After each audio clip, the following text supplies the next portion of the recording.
Assalamualaikum warahmatullahi wabarakatuh. Perkenalkan, nama saya Sidik Purnomo, NIM 2122140.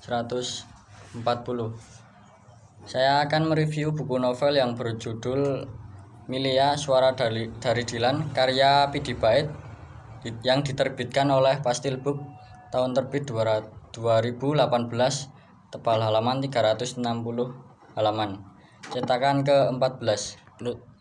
Novel ini menceritakan mengenai kehidupan seseorang yang bernama Dilan dari masa kecil hingga remaja hingga ia dewasa. Masa kecil dimulai dengan cita-citanya sebagai seorang macan yang tentunya mustahil. Ia pun gemar bermain sepeda yang ia namakan mobil derek, sehingga ia terlalu terkesan keren saat bermain dengan mobil dereknya.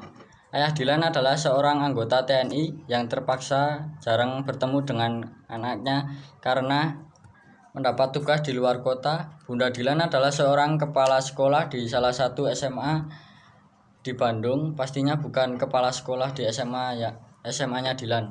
Dilan juga memiliki satu adik perempuan yang umurnya tidak jauh dengannya. Setelah masuk SMA, Dilan tidak lagi menggunakan buku dereknya, namun ia sudah mulai membawa motor sendiri ke sekolah.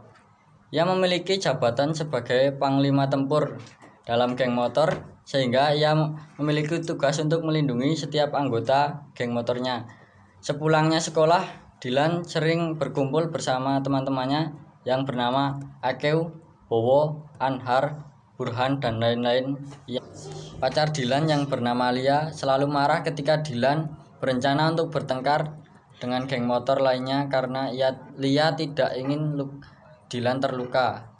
Perkataan Lia tidak didengarkan hingga akhirnya Lia mengancam Dilan untuk putus jika melihat Dilan bertengkar lagi. Suatu hari terjadi sebuah kesalahpahaman antara Dilan dan Milea. Dengarlah kabar bahwa salah satu anggotanya geng motor Dilan, Akeu, sahabat Dilan, meninggal karena dihajar oleh sekelompok orang tidak dikenal. Mendengar itu, Milea langsung menjauh dari Dilan karena mengira Dilan juga terlibat dalam perkelahian itu, walaupun Dilan sudah menjelaskan bahwa dirinya sungguh tidak terlibat. Hubungan Dilan dan Lia menjauh dan terus menjauh ketika mendengar kabar bahwa Dilan diusir oleh orang tuanya karena berencana untuk membalas dendam atas pembunuhan sahabatnya, Akeu. Padahal Dilan hanya sedang berkumpul bersama geng motor dan polisi melihat mereka. Lia pun putus dengan Dilan. Ia awalnya hanya bermaksud memberi pelajaran kepada Dilan agar tersadar bahwa Lia sungguh perhatian padanya. Hati Dilan berkata lain. Ia setuju dengan permintaan putus Lia. Sejak saat itu Dilan susah dikontak oleh Lia. Keduanya pun harus melanjuti kuliah di kota yang berbeda. Hari-hari penuh dengan kerinduan. Beberapa tahun kemudian Dilan sedang magang di salah satu perusahaan yang ternyata ia diberi kesempatan untuk bertemu dengan Lia yang sayangnya sudah berpacaran dengan orang lain.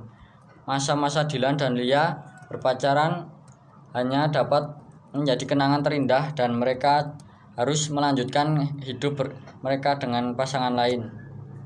Novel ini memiliki kelebihan mulai dari cover buku yang menarik perhatian pembaca hingga isi cerita yang sangat hidup, sehingga setiap pembaca dapat masuk ke dalam nuansa cerita. Sekian dari saya. Wassalamualaikum warahmatullahi wabarakatuh.